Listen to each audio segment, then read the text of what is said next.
Kita berjumpa lagi dalam Renungan Kelana Sabda, edisi hari Senin 29 Agustus 2021. Renungan ini kita renungkan bersama, diambil dari Injil Matius pasal 17 ayat 22 sampai 27. Sekali peristiwa, Yesus bersama murid-muridnya ada di Galilea. Ia berkata kepada mereka, "Anak manusia akan diserahkan ke dalam tangan manusia.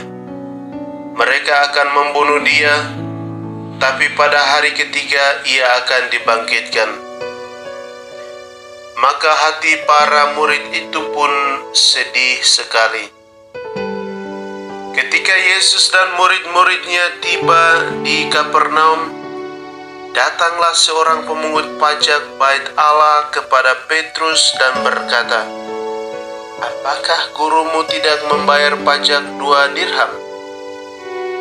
Jawab Petrus, "Memang membayar." Ketika Petrus masuk rumah, Yesus mendahuluinya dengan pertanyaan, "Bagaimana pendapatmu, Simon? Dari siapa raja-raja di dunia ini memungut bea dan pajak? Dari rakyatnya atau dari orang asing?" Jawab Petrus, "Dari orang asing." Maka kata Yesus kepadanya, "Jadi bebaslah rakyatnya.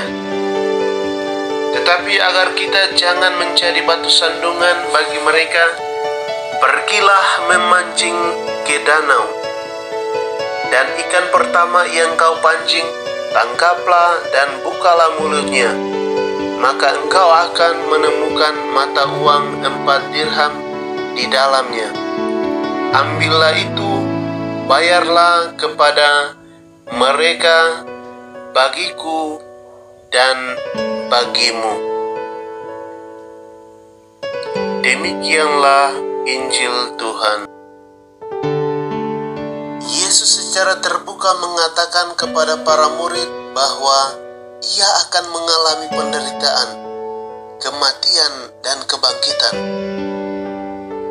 Yesus Putra Allah tahu bahwa iman para muridnya akan terguncang oleh peristiwa salib.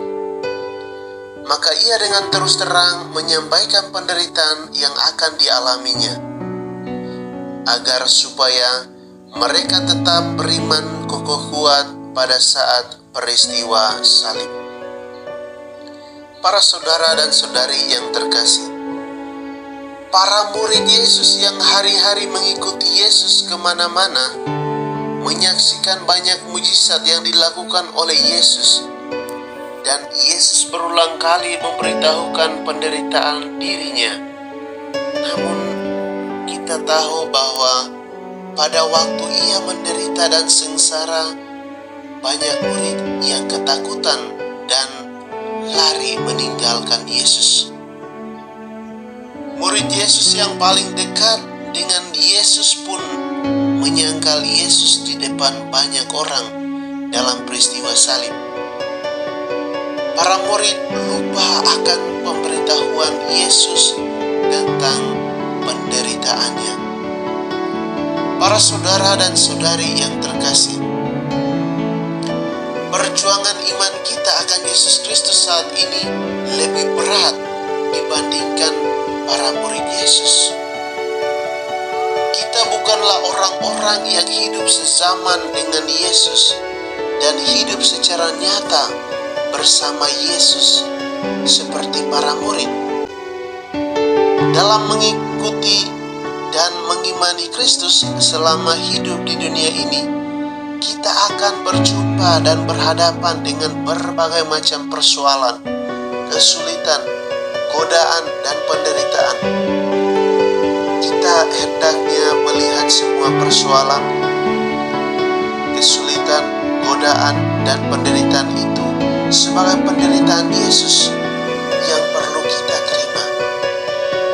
Karena hanya dalam situasi-situasi sulit itulah iman kita akan Yesus Kristus dimurnikan dan dikuatkan. kekuatan Allah dan Roh-Nya lah kita bertahan